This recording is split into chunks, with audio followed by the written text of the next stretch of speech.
अस्सलाम वालेकुम स्टूडेंट। इस वीडियो में हम डिस्कस करेंगे nature of the roots of a quadratic equation. ठीक है कि किसी भी क्वाड्रेटिक इक्वेशन के जो रूट्स होंगे उसके नेचर क्या होंगे, मतलब वो रियल होंगे, कम्प्लेक्स होंगे, इक्वल होंगे, परफेक्ट स्क्वायर होंगे, परफेक्ट स्क्वायर नहीं होंगे। तो इस चीज़ में ना इस वीडियो में हम ये चीज़ें सीखेंगे कि एक तरीका तो ये कि आप क्वाड्रेटिक इक्वेशन को फुल सॉल्व करें और लास्ट पे देखें कि रूट्स किस तरह से आ गए। ठीक है, एक तरीका जो इस हम सीखेंगे उसमें हम एक फार्मूला यूज़ करेंगे जो हमें बताएगा कि जो क्वाड्रेटिक इक्वेशन है उसके रूट्स किस तरह के होंगे। ठीक है, तो उसमें हमें क्या आसानी होगी कि हमें क्वाड्रेटिक इक्वेशन को सॉल्व नहीं करना पड़ेगा कि हमें पूरा सॉल्व करें और पहले फिर चेक करें कि इसके रूट्स किस तरह के हैं।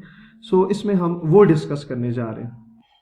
स्टूडेंट आपको पता है कि लेट से मैं कहता हूं कि मेरे पास एक क्वाड्रेटिक इक्वेशन है a x squared plus b x plus c. ठीक है, ये जनरल फॉर्म है जो क्वाड्रेटिक इक्वेशन की, ये स्टैंडर्ड और जनरल दोनों इसमें आप कह सकते हैं कि x squared plus b x plus c आपके पास आ गई है। ठीक है, अगर मैं इसके आंसर्स निकालू ना बाय यूजिंग क्वाड्रेटिक फार्मूला तो आपको पता है मेरे पास दो आंसर आएंगे। और क्वाड्रेटिक फार्मूला आपको पता है दो तरह के रूट्स, क्योंकि मैं जनरल बात करूं तो रूट्स जो होंगे इस तरह के होंगे, minus B plus minus B square minus 4ac divided by 2a divided by 2a। ठीक हो गया, ये हमारे पास इसके आगे रूट्स। ठीक हो गया। अच्छा, अगर आप इसको देखें ना तो minus B divided by 2a ये तो दोनों में कॉमन है, चाहे आप प्लस के साथ रूट लें माइनस के साथ लें। ठीक है, डिफरेंस कहां पे आएगा? डिफरेंस इस चीज की वजह से आएगा। ये चीज डिपेंड करेगी कि आपके जो रूट्स हैं वो किस तरह से आएंगे। ठीक है, मतलब इस चीज की वैल्यू, ये जो बी स्क्र माइनस 4ac और स्क्वायर रूट के अंदर अंदर आ रहा है, ये चीज आपको क्या करेगी, ये डिसाइड करके देगी। ठीक हो गया। अगर हमने रूट्स की नेचर चेक करनी हो तो ये जो बी स्क्र माइनस 4ac है, ठीक है, ये हमें डिसाइड करके देगा कि रूट्स की जो नेचर है वो क्या होगी। ठीक होगी, इसीलिए हम इसको क्या कहते हैं, डिस्क्रिमिनेंट से इसको एक्सप्लेन किया जाता है कि डिस्क्रिमिनेंट क्या होगा। सो ये आप लिख सकते हैं कि डिस्क्रिमिनेंट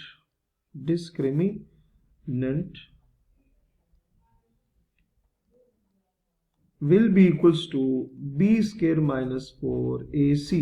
ठीक है, विदाउट स्क्वायर रूट, क्योंकि आपका जो रूट्स के जो वैल्यू है ना वो इस पर डिपेंड करेगी। ठीक है, क्योंकि ये जब चेंज होगा तो डेफिनेटली प्लस के साथ और आंसर आएगा, माइनस के साथ और से, तो इसलिए हम इसको कहते हैं कि डिस्क्रिमिनेंट ये हमें चेंज करके देगा। क्लियर होगा। अच्छा, अब हम केसेस डिस्कस करेंगे कि अगर डिस्क्रिमिनेंट की वैल्यू ये हो तो रूट्स किस तरह से होंगे, अगर इस तरह से हो तो तब क्या होगा। ठीक हो गया। अच्छा जी, चलें स्टार्ट करेंगे केस नंबर 1।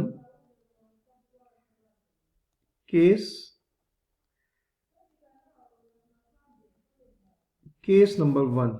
अच्छा, जो पहला केस है, अच्छा स्टूडेंट, पहला जो आपके पास केस है, केस नंबर 1 में आपके पास क्या है कि अगर डिस्क का आंसर, मतलब आपने बी स्क्र माइनस, डिस्क्रिमिनेंट को डिस्क बी कहा जाता है, कि अगर डिस्क्रिमिनेंट या डिस्क का आंसर लेस देन 0 आ जाए। ठीक है, लेस देन 0 का मतलब आ जाए नेगेटिव आ जाए। ठीक है, तो उस केस में स्टूडेंट आपके पास जो रूट्स होंगे, रूट्स विल बी, रूट्स आपके पास क्या होंगे, कम्प्लेक्स होंगे। एक पहली बात कि रूट्स उसके कम्प्लेक्स होंगे एंड अनइक्वल होंगे। ठीक है, अच्छा, कम्प्लेक्स आपको पता है क्या होता है कि उसमें आयोटा इन्वॉल्व होगा, अनइक्वल का मतलब ये होगा कि वो आपस में सेम नहीं होंगे, डिफरेंट होंगे। तो ये आपके पास पहला जो है केस हमने वो डिस्कस किया। अच्छा, नेक्स्ट हम डिस्कस करेंगे केस नंबर 2।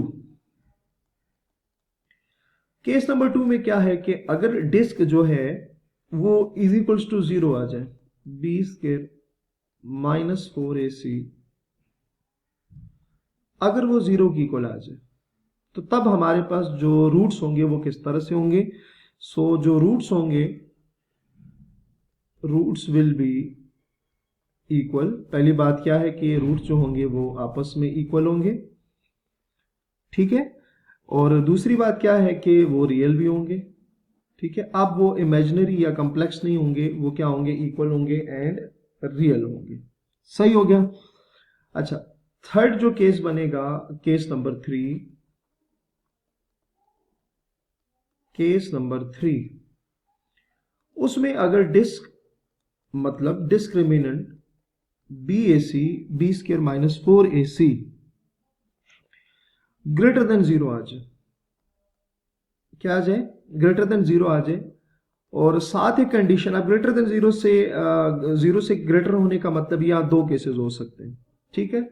मैं कहूं कि नॉट परफेक्ट स्क्वायर, कि वो परफेक्ट स्क्वायर नहीं है, नॉट परफेक्ट स्क्वायर, ठीक है, कि ग्रेटर 0 हो लेकिन परफेक्ट स्क्वायर ना हो, तो उस केस में जो रूट्स होंगे वो आपके पास क्या होंगे, रूट्स विल बी इरेशनल होंगे,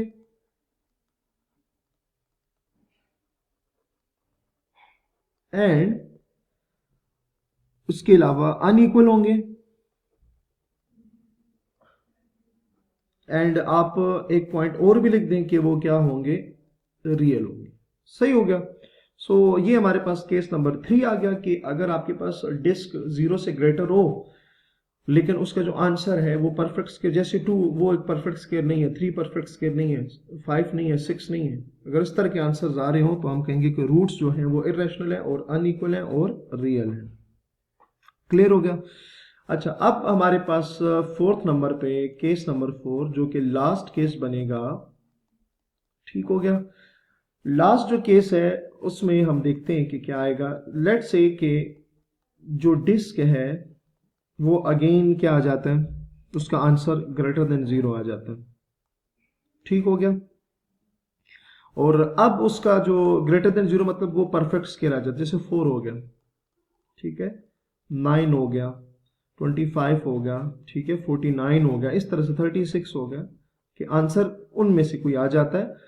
सो इस केस में जो रूट्स होंगे, देन रूट्स क्या होंगे, रूट्स विल बी रैशनल होंगे, रूट्स विल बी